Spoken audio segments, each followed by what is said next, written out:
We're holding in the middle of Gimel. He's speaking about how to see Hashem's fingerprint, handprint in existence.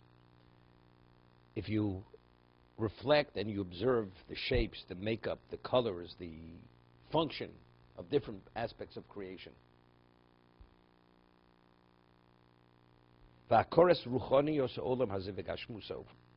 To recognize, he says, the spiritual and physical elements of the world. The causes and the effects.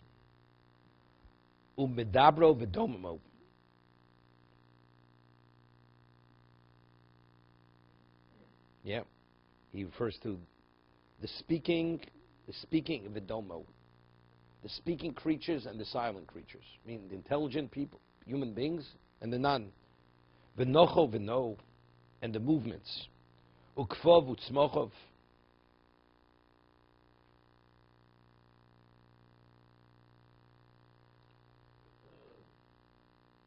Kfov normally means something which is congealed. Tzmochov, its growth. I don't know what he means. It's kfov. I think he means, he says, inanimate. He says it's, where is it? It's inert and active materials. Elyono v'tachtono. Shabor Yisrael hikivu hakrov v'nechono. Meaning everything complements everything else. It all works. There's a symmetry in the system. The systems all work. Even though it seems they're independent, but they all work. They work together by complementing one another. V'sidro sid mesukon. The world has a specific order. V'chilek osa chilek bevor, and he divided up, as we explained, v'samo romes elov umor olov.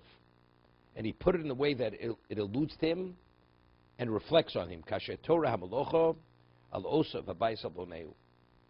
Person is an expert. He does a cabinet maker, and you're a maven on what quality work is. You look at it. So what does that say? The one who made that cabinet must be an expert in his field, right? So the product reflects who the craftsman was. So the world reflects on what? On who the creator was. Well, that's, you have to believe in the creator. Could you imagine? The things we see which are not explainable, not understandable under any circumstance, and you say, Big Bang. It's unbelievable. If you say HaKadosh Baruch Hu created the Big Bang and everything just had to evolve, okay. He's the one who's directing. He's orchestrating it. Okay. But say it happened. And just happened by itself. Is it possible? Right? You have a beautiful piece of jewelry, one of a kind.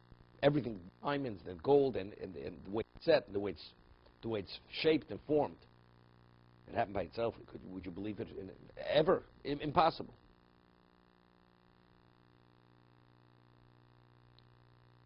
Yeah, but you know, there's always questions we have which throw us off. Let's say you find something at the bottom of the ocean, a seashell, and over the years, due to the calcification, many things, it looks like a piece of jewelry. These things, that could happen, right? Certain things could happen. It may have been at the bottom of the sea for the past 2,000 years, but over time it happens. Things happen. I mean, yeah, but would you believe this happened by itself? Never. No, there was an ancient civilization. They had some kind of jeweler, and it's just we're able to reflect. We'll do a whole study on that particular civilization. Okay. So the world, which is infinitely greater than anything which is man-made, it happened by itself. Right? That's a reality. The way people process things. Kasher Torah malocha la'osav bais al boneu. Right. Person wins a prize of architecture. You have to know the world is a composite of the physical and the spiritual. They're mixed. And one complements the other. Like the soul and the body in one's life. Each one has its function. The soul in a physical world can function, right? You need the body. But the body without the soul doesn't function either. So each one contributes something. They complement one another to create the sum total, the whole of the human being.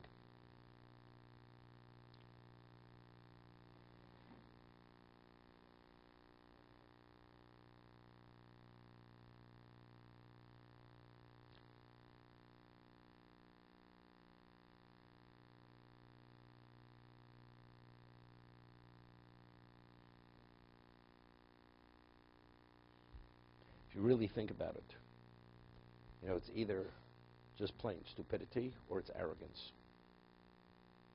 I mean, why can't you accept? You know, it's I don't think it is. How can you deny it? No reality. Well, you know, I'm not that stupid. I'm not that superstitious. You know, I'm not from that. You know, you're talking to a person who understands things. So if you understand things and you understand you don't understand, so it's, well, maybe someday we'll understand. But does it make sense? Doesn't make sense. Reserve judgment. You know? Why? Because if he recognizes and he understands, what does it say who he is?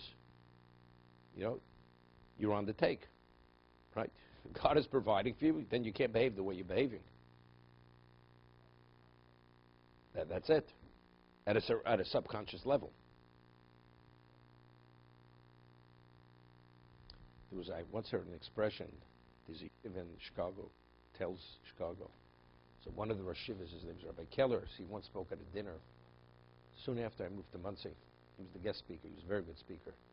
And just as a side point on him, has to do with Russia, you know, when years ago, they would send people to Russia to teach Torah in a very clandestine way to the refuseniks. And they chose him to go. And he was a phenomenal teacher, a Talmud Chacham, a speaker. He had charisma, and to give, you know, to inspire the Russians. And he taught. He went, you know, in hiding secretly. He taught all these shurim, basements, and attics, and this and that. And when he came back, he spoke at an Aguda convention to share his experience in Russia. And then, if you'd be caught, you could be prosecuted. Or they would deport you immediately. You know.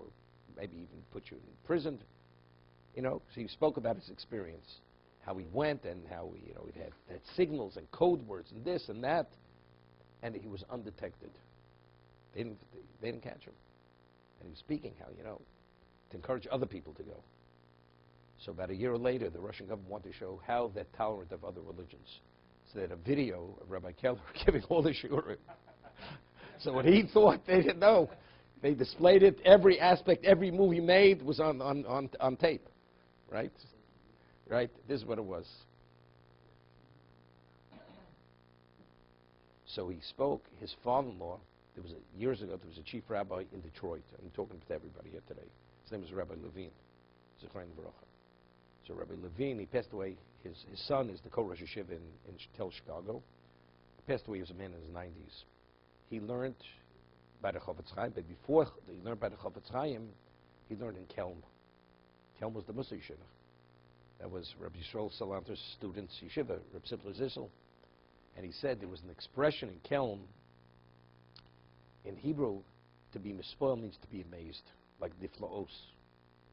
So there was the expression, hispalut. Hispalos means to be amazed. So when you're amazed, why are you amazed? Because you see something, and you see something, you're overwhelmed, you're impacted by it. But there was an expression, it was called kelbene, it's a Yiddish word, kelbene hispalos.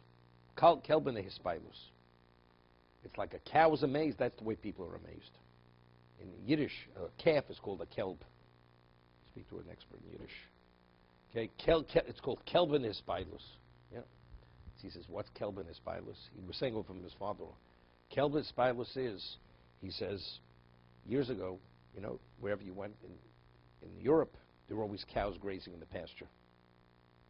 So finally, things became a little more modernized. So they laid railroad tracks, so you had the train going through. So you had the locomotive with its cars, made a tremendous amount of noise, and you had smoke billowing out of the chimney. and it's going straight through the cow pasture. The cows' heads are on the ground, tearing the grass out, munching it. All of a sudden they hear there's something coming through. The cows look up, and they're amazed. They see something, and they watch the train going through.